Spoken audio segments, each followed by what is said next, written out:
button. Here we go. Technology these days. I know. How are you, Tegan? I'm well, thank you. How are you? I'm excellent, thank you. Thank you for spending your time.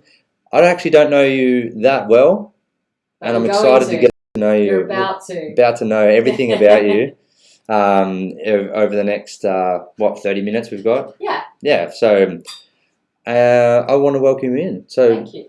Welcome in, Tegan. What's your last name, actually? My last name is Haining. Haining. Yes. Okay. Yeah, like raining, but with a H. That's a cool one. That's how we always used to say it, to telemarketers on the phone. Yeah. When they ring up and they're like, sorry, what? When you say your name and you have to spell it, so that's the easiest way. That's the easiest way. I grew way. up saying it's like raining, but with a H. Yeah, exactly right. Well, my last name's Zolo, so telemarketers think I'm Zorro. Ah, yes. No, I'm not the superhero. I'm far from a superhero, Zorro. Right, yeah, Zolo. Yeah. Close double though. L. Yeah, close though. So you wear a cape. Yeah. No one knows my identity. Yeah, no, exactly. Yeah. So we connected through my good friend Daniel Wooden, and he's your good friend of yours, and you're doing some training with him. Yes. So you're a PT. Yes. I feel like we've got a little bit of a similar story. Like you, and I think we're going to get along quite well, to be honest, because you have this mentality. I feel, I don't know, I could be wrong, and this is what I want to you to share to everyone out there, that you got this go for it personal training attitude, but then you still find yourself, wanting to challenge yourself in different areas. Like you wrote a book recently. Yes. Well, I don't know, recently in the last year or so. Yeah. That's an example. So I also wrote a book myself. So and it feels like. What's your book called? The Humble Hero. The Humble Hero. Yeah. There you go. So the book's not about me. If the book was about me, it'd be hypocritical to the title itself. Right, okay. That's the first line of the book. Got it. But have you always been that way? That's what I wanted to get at. Have you always been that type of person that's hungry for not just settling for one type of venture? You just got to, what's the best way to describe it? Tickle that itch? I mean, that's wrong to say. I don't know. Maybe move past that one. No, I think I've always travelled a lot, and I think maybe that's always given me, that drive to want to keep on creating and doing new things, because that was just the way that I've lived, because I was modelling from such a young age, from 18, I guess, to 24. I was travelling for 6 years and then settled in Sydney for a little bit, became a personal trainer up at Origin of Energy, which is still there, I think, in Bondi Junction. Bondi Junction, yeah. Yeah, so that was a great place to learn. This was back in the day when no one was making bone broths and slow cooking. and we used to do it all in there. It was all about the food, all about how you nourish your body. Yeah. That was, 50, even more, 70% of your fitness was about your food and where your food came from, and eating in a sustainable way. And this was back in 2006. I started there, and became a trainer in 2008.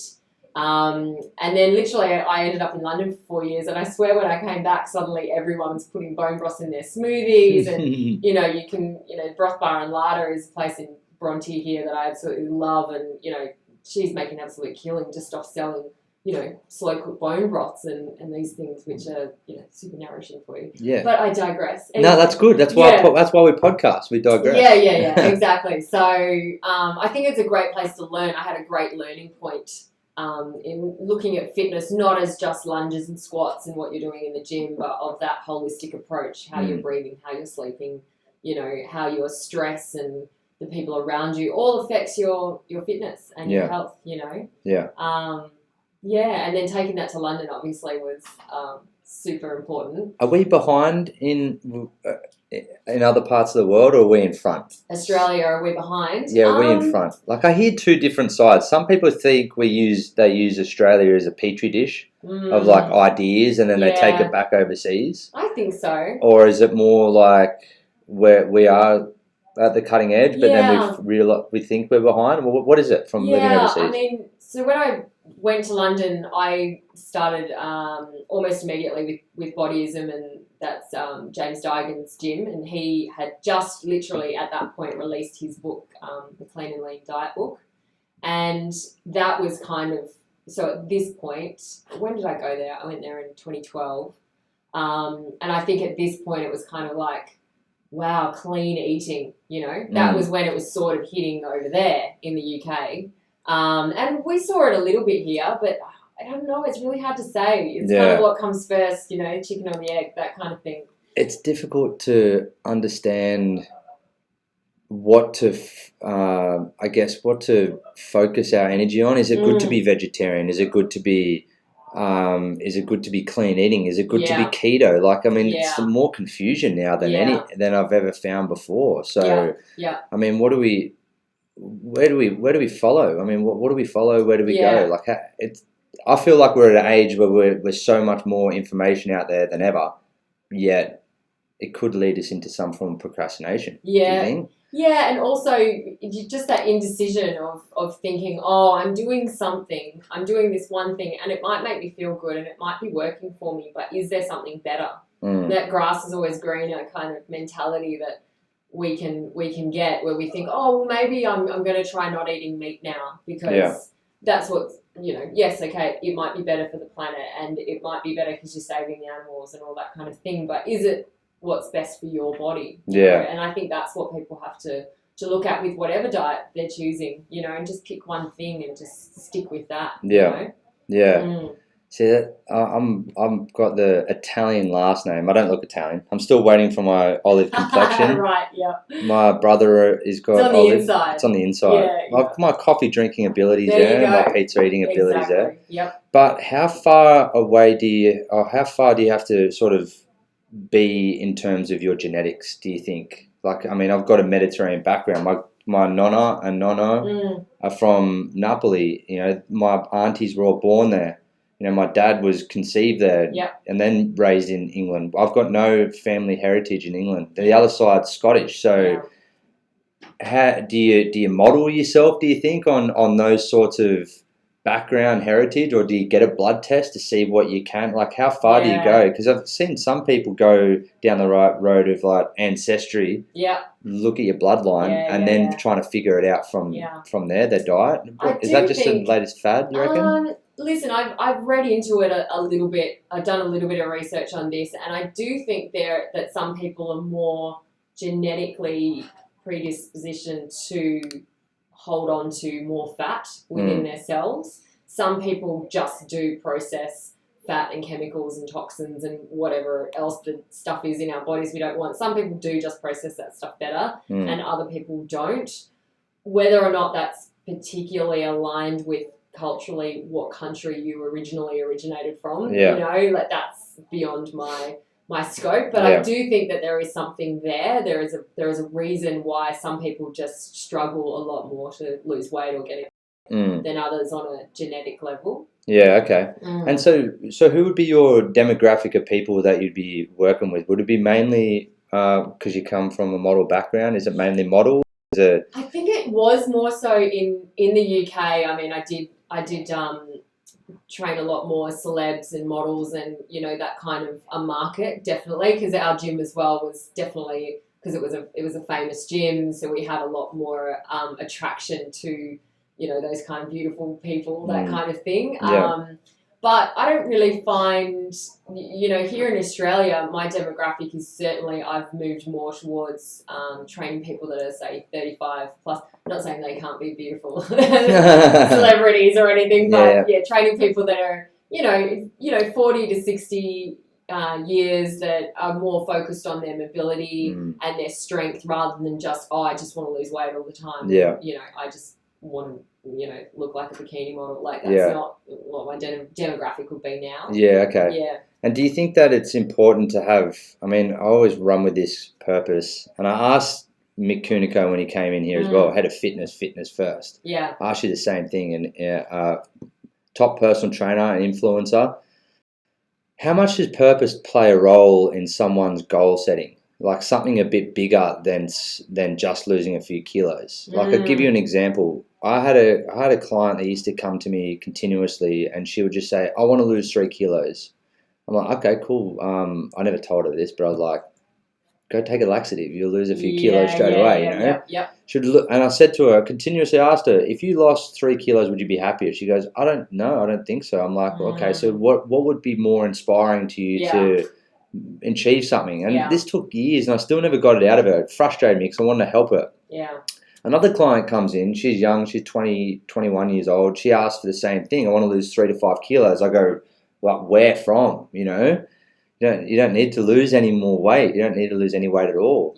So, and I said, what are you limiting in doing at this present moment? I go, is there a skill that you want to be working on or want to get better at? And she said, I can't run more than 50 meters. Okay. I go, okay, done. In 1 month, there's a City to Surf coming up. Well, it was like 6 weeks' time. Yeah. We're going to run the City to Surf. She goes, I can't run more than 100 meters. I go, we're running it. Yeah. So that purpose, and I booked her in for it. Yeah. I paid it. Mm-hmm. No, I don't know if I paid it or not, whatever. So one of us paid it. Paid her to do it. Paid her to do it, yeah. Yeah. Get in there, do the race. She was booked in. That's what I was trying to get at. She was paid, she was booked in, so she had to do it. So it was some purpose that was driving it. So she wanted to lose the 3 kilos. Did she lose the 3 kilos? Well, of course, because she's running 14 kilometers. Yeah.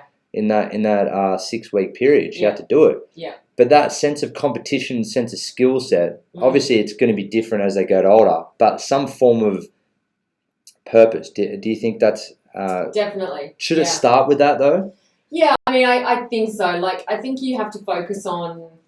They always say focus on the why, or how you're going to feel. Why? What's the bigger picture of doing this? Is there a particular pair of jeans that you want to fit into? That could be a really simple thing that is more focused than just saying I want to lose 2 kilos. It's like, I want to. And then why do you want to fit into those jeans? Because I'm going to feel friggin' amazing when I can fit into those jeans again. Yeah. I remember how happy I was and what my life was and all this stuff is symbolic of when I could fit into those jeans. And, that could be more of a target rather than just, I want to lose a couple of kilos. Or maybe, you want to be able to lift your kid up over your head without hurting your back or pulling a muscle in your neck or whatever it is. You want to be more active with your children, and that's going to make you feel happy because you're more involved in their lives and their growth and development. And, it needs to be something bigger than the norm. So how do you draw that out of people? Do you find that that's where your strengths lie as a fitness coach, or do you find that it's more technique, or what do you find that people come and see you for? I think that it's got to be when you first meet someone that you sit down and you let them speak and you find out everything about what's going on with them, with their food, with their sleep, with their breathing, how much they're hydrating, go through their food, even if they think they eat everything perfectly, sit them down, maybe they don't eat enough, it can sometimes be the opposite of what they think they need to be doing, they're starving themselves and somehow still gaining weight and they don't get it, and then with the fitness, it's sometimes they need to change up what they're doing. I see a lot of people that are overtraining. That's a huge thing, if they're trying to get in shape, they're like, so if I trained for, 2 hours a day, then that's good, right? And then I'll get in the shape that I want. But then they can't lose the weight, and they're stressed, and they're not sleeping well, and they're eating like crap. Caffeinating, all of those things. Like it's never the same thing for everybody. That's the other thing. You sit there and like wanting this magic formula for how do I get in the best shape of my life? Well, my answer is always like, well, it's different for everybody, And what's important is that you have a lot of tools. So you can tell a person everybody, but you also need people to understand that there's going to be a different combination that works specifically for you. Yeah. And so you need to find out what motivates you and look at that reasoning every morning and every night, and that's what's going to keep you on track. And think about how you're going to feel and visualize that rather than, keeping it small. And I think, and as a trainer, you've got to just know that that's what you're looking for in a person, and that just comes with experience, I think, a little bit as well. After you do things like that where you get clients and they're just like constantly wanting the same thing, but they never really get there. So you've got to figure out a new way to challenge them and change them. Yeah, exactly right. So can I ask you, what would your purpose be? Do you have like a motivation, a driving force why you're in this industry? What keeps you going in this industry? I mean, I think at the moment I'm evolving my approach to fitness to be talking to people about mindfulness and how to get that more into their weekly routines. Because I think people, as we've been talking about, they're too much aesthetic. It's too much about aesthetics. It's too much about, how does my butt look, or getting rid of cellulite, or the bingo wings and, all this stuff, Like it's all of those things, and then Instagram has made everything 50 times worse because not only do you want these things, you're supposed to take photos of yourself and put them on social media, and then you're supposed to look at other people's perfect bodies and feel bad about yourself because your body doesn't look like them, and even their bodies don't look like that. You know what I mean? Like nobody looks like anything like what they post on Instagram, and it's just such a it's such a rabbit hole that you can go down, you know, and I don't even know what we're talking about. No, I'm just digressing. Yeah. Just open up another rabbit hole. I know, exactly. Like, social media doesn't So what about yourself, though? Do you find that, because you'd be the best person to speak to about these sorts of things, because you were a model yourself, so this is the perfect person to have a discussion around, you know, looking perfect for a shot, a photo shoot. Yeah. But then how are you outside of that? Yeah, you know? and I mean, this is actually how I even got into the fitness industry, because as a model from 18 to 24, being overseas in lots of different markets, I mean, models just get treated really like, I don't know, not like pieces of meat, but just like you kind of don't, not that you're a person, you don't really have feelings. Like you stand here, you put this on, like poked and prodded. You know, I've had the amount of times when I was modelling and you have someone like poke at your belly and be like, you know, pull that in. No way. I got sent home from a modelling job once for actually being too skinny. And at the time, I mean, you know, you just think you're doing everything right. Yeah. And one person's patting your stomach and saying, oh, you know, can you pull that in? That's a bit podgy. Yeah. And then the next minute, somebody's looking at you and going, oh, you're a little bit too skinny. Wow. We don't want you for this job anymore. And so you're constantly pulled between, I'm fat, I'm too thin, I'm too tall. And it's just, as a model, you're really open fodder and are like, do people think they can say whatever they want about you? And I think that really kind of spurred me on to think, well, hang on, but we're people as well. Just because you're skinny, you wouldn't pick on a person for being too fat. Why do you get to pick on people for being skinny? It's the two sides of the coin, you know. And I got really interested in looking at how models should be educated into losing weight in a healthy way that's helpful for them, getting them into shape, without thinking that, because a lot of girls don't know. I mean, a lot of girls that are models that are really young, they're like, you know, 15, 16 years old, and they've just left home. They've got no idea how to feed themselves when they suddenly are dropped off in Milan all by themselves with like 10 euros or something, you know, and they're like, what do I do? Yeah. And, they'll just go and, like, some of the girls, I remember, they would just go and buy eggs and potatoes, and they would just cook up eggs and potatoes in the model apartments, because that was food that would last a long time, right? So potatoes and eggs, and they knew how to cook it, sort of. But then their bodies, I mean, imagine their bodies are not responding very well to this. They end up getting really skinny, but then skinny fat, and then they still don't look good, they don't feel good, they're really tired, they want to get in shape, so they just go and run because they don't know how to train. So they just jump on a treadmill and they just start running. So you've got these girls that have no idea. They're so young, they've got no money, they've got no idea about health and food and nutrition, and they're being told that there's something wrong with them all the time. So they're just trying to get rid of the little squidgy bits that they've got by running on treadmills all day. I mean, it was just like... Would you ever want to work with those people again? Yeah, like, I mean, I think so, yes. Then this is the other thing. It's like my market at the moment is certainly the older demographic, but this was kind of what I was working on in London a little bit with Models One, which was my agency, and with Bodyism as well. You know, we did work a lot with the models that were the up and coming, the new faces that would come to the agency and sort of talk to them about, this is how you can train and exercise in a way that's beneficial for your body. You're strengthening yourself, not just breaking everything down. And, you know, eating these kind of foods are healthy for you. You know, eating greens and eating protein and chicken and things that is good.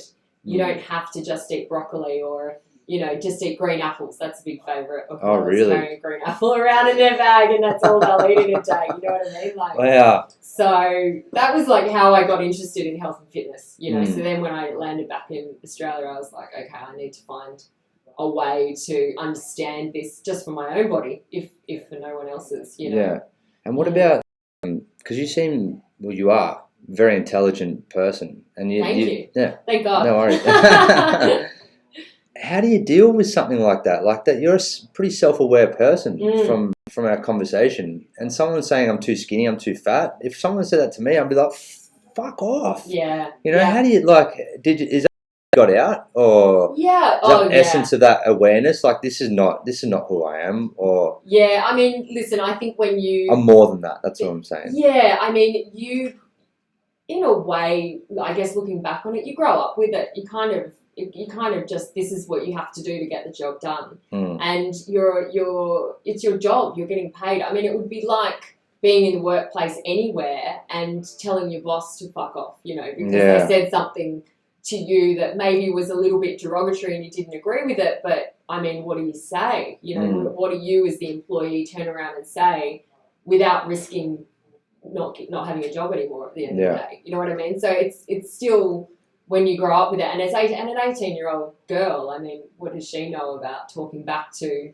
people that are in their 30s or 40s and have hired her for a job? You know, I mean, you kind of, so my way was always just to kind of take it on the chin and you know, keep your mouth shut and just get on with it, you know, and just know that that's part of the job. That getting criticised is just part of the job. And do you think it's getting worse or better with social media? Like, do you think that there's social media creates this sense of awareness around the world a lot more, and we get the ability to download that awareness essentially, so people can't treat people as badly, or is it worse because of that?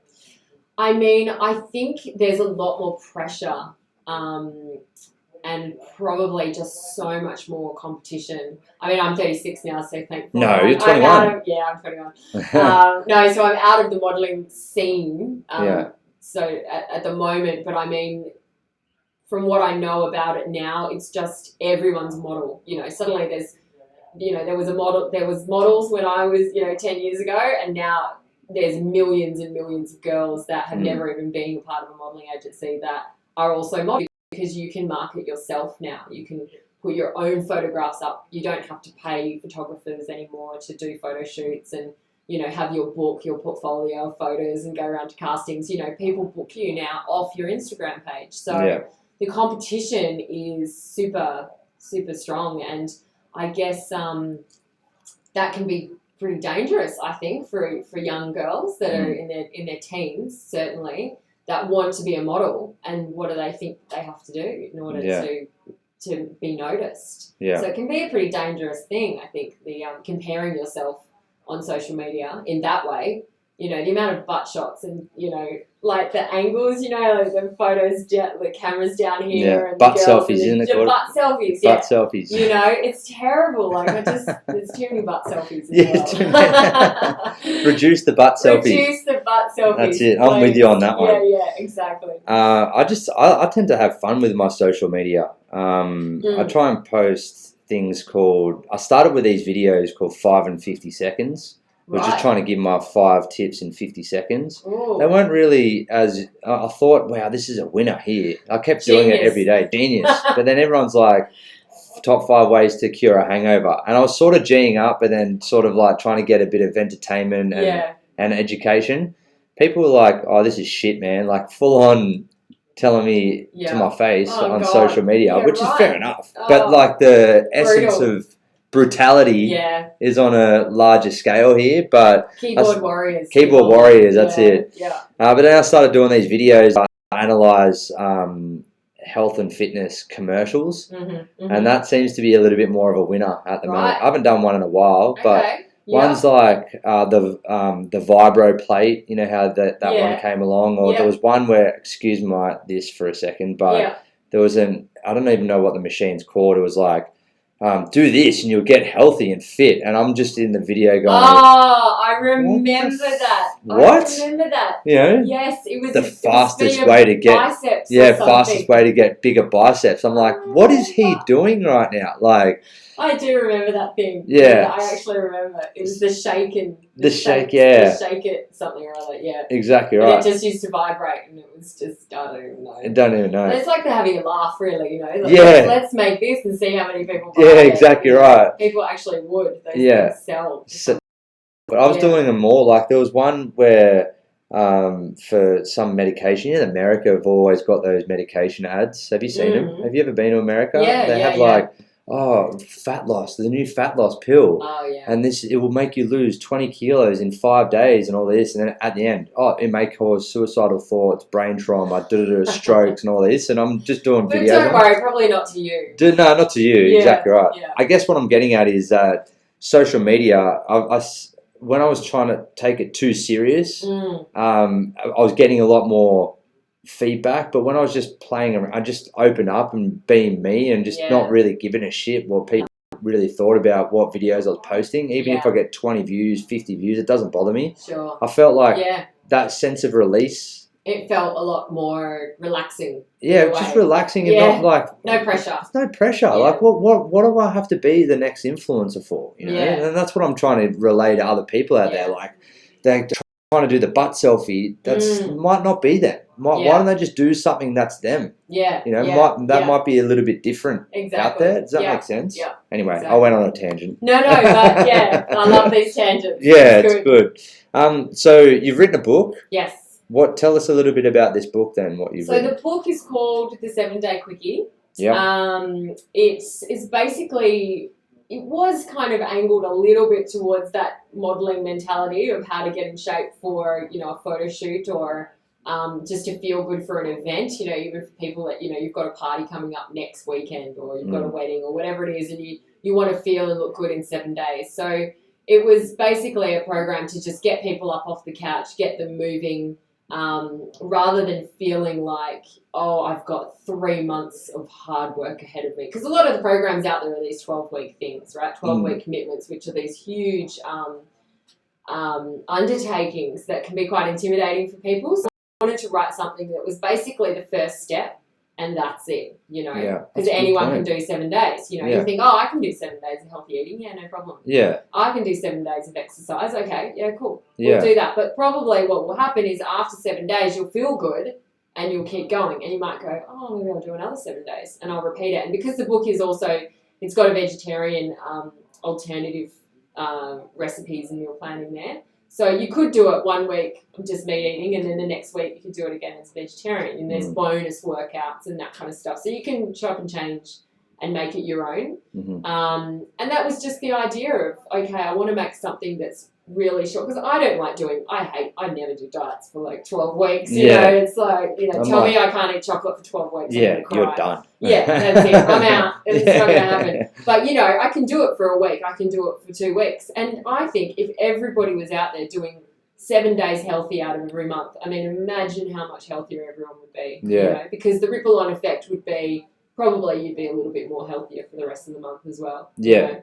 Exactly right. It would right. just get easier. Yeah. Yeah. It's a good point. Yeah. I'd never thought of that. Everyone's trying to come out with the latest fad and then you're coming out with just start. Yeah, just start. Just have that opportunity to start. And just change one thing. I'm sort of working on a new project at the moment actually. It is, as I said, about this mindfulness approach to fitness and I think the biggest thing is when you're trying to create a new habit and you're trying to change is just do one thing. You know, don't try and reinvent the wheel. Like if you're used to eating cereal every single day and a sandwich for lunch and pasta for dinner and suddenly I come and tell you can't have any white refined carbohydrates, you know, you're going to be like, what am I going to eat? Yeah, you know, exactly like, right. I don't know, you know, no idea. And it'll be stressful and horrible and overwhelming and you probably won't do it. You just won't.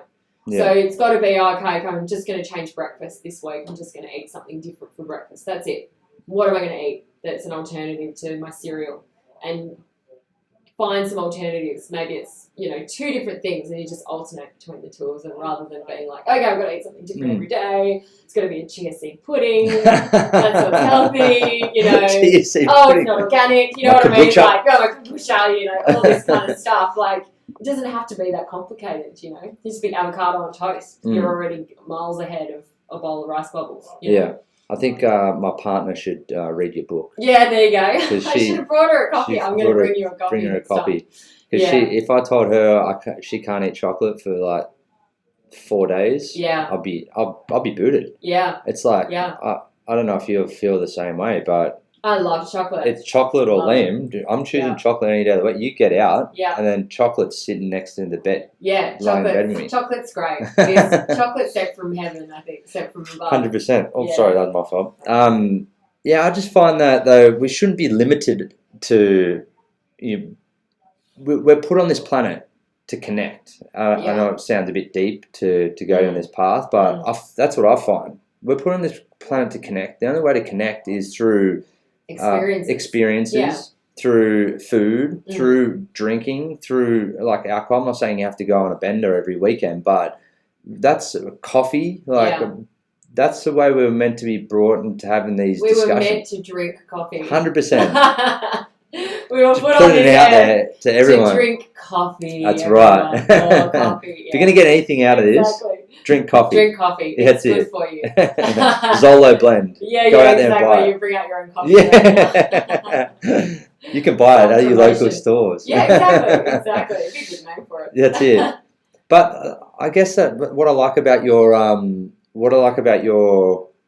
concept is the fact that it's not taking away from some of the things that we can, if you delete that thing, like it's literally taking candy from a baby. If you take candy from a baby, he's going to scream. You know? Yeah, exactly. So just have it. Life is here. Like we're here to live, right? That's what I always say. Like life's for the living. If you're going to turn around and be, oh, I'm never ever going to eat sugar again, or I'm never ever drinking again, or all these massive statements that people make to themselves, particularly in January when we've eaten too much and all this kind of thing. And it's like, well, maybe if you can just lean in to eating healthy more than you are unhealthy, and just try and do that, for the first 6 months of the year, just make healthier choices, 80% of the time, but be okay with the fact that you are going to eat pizza because it's awesome. You're going to probably have a glass of wine or a beer on Friday after work because that's what you do. It's a social atmosphere. It's the world that we live in. Eating and drinking. It's part of life. You don't want to deprive yourself of that stuff. And if you're trying to, it's just not going to last. I don't know anybody. I've never met never met anybody. I was thinking, maybe I have. No. In the end, everybody always goes for enjoyment and pleasure over sticking to some diet that, Well, what are you going to remember? This is what I was trying to get at with the purpose. I know you got to go, so we'll wrap up soon. We're good. Yeah. This is what I like to do. I like to really try and focus my energy on what would I be like at 90.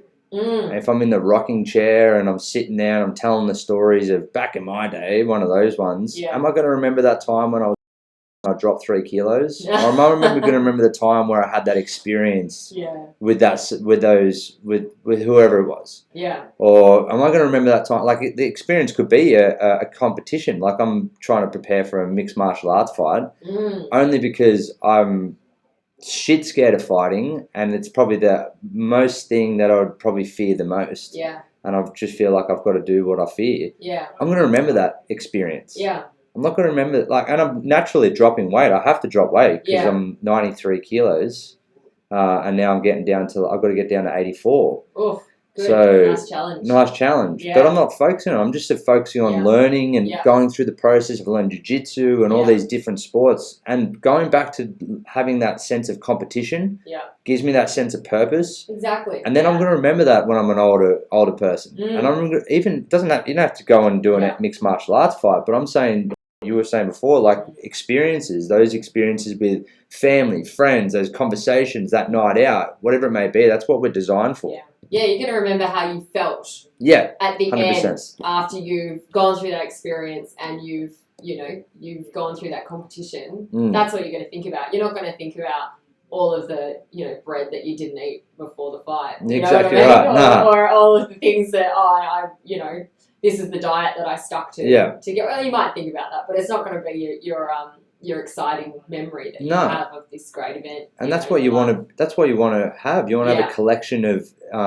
happy, exciting, thrilling moments. Well, that's what I want anyway. Yeah. Instead of just going, I lost 2 kilos when I'm 30. Yeah. Put it back on again when I was 32. And then put it back on a week later when I had that pizza and the wine. Exactly. Yeah. Exactly. Any final thoughts then before No, we? I mean, that was was 34 minutes. I reckon. Perfect. I said this before last week. We could chat for about 2.5 hours. I reckon. think so. Yeah, go off on a tangent. To go off on a massive. So Good. thank you so much for your time. I know it Pleasure. was cut short. It was completely my fault because I was late in Sydney traffic. Yeah, go. Take me back to the country. Oh my god, yeah. I was living in Yamba. 2,500 people in Yamba. Oh, no traffic there. Not even a traffic light. Really? There's literally not a traffic light. Really? A roundabouts. Amazing. I love roundabouts. Oh, I know. There needs to be, I think there needs to be more roundabouts in Sydney. 100%. I think the traffic would flow a lot better. I can talk to the council about at least 5 different places around Bellevue Hill that needs more roundabouts. Let me tell you. Yeah, I know. Honestly. Get rid of those lights. Why are we putting lights in? Yeah. It annoys me. Anyway. Final thoughts. Anything that you have? Any words of wisdom before we go? Oh goodness! I know it's a bit of pressure. Oh my god! I think overall my outlook upon fitness and health is just that people need to be thinking more about what's going to make them feel good and leaning into that. As I said before, thinking what should I not be doing? I need to have less. I need to eat less. I need to train more. Why not just enjoy your food and just eat healthier? Rather than think about what you can add into your diet that's healthy rather than taking things away that are unhealthy, and maybe start there first and do a little bit of strength training, do a little bit of stretching. Everyone forgets about the stretching part. It is important. You won't know until you're 60, but it is important. So, all my clients, I think the 60-year-olds, they always say, "God, I wish I'd started stretching in my 30s and 40s, So that's a big takeaway. Start stretching more, eat more healthy food, and you'll live a long, happy life, hopefully. Yeah. Awesome. Thank you so much for your time, Tegan. We'll get you back in again for another longer conversation. I'll bring a book next time. Bring a book. Yes. Bring a book for Emily. Absolutely. Just call it How to Eat More Chocolate. There you go. I bet you would sell. I'll write that on the cover instead, just for Emily. That's it. 7 days to more chocolate. Hey, we've come up with a couple of good business ideas. There's a book for you. How to Eat More Chocolate. How to Eat More Chocolate. The Zolo Blend Coffee. Mate, we're on winners here. We're on fire. Start a company. That's it. Thanks so much for your time, Tegan. Pleasure. Cheers. Thanks.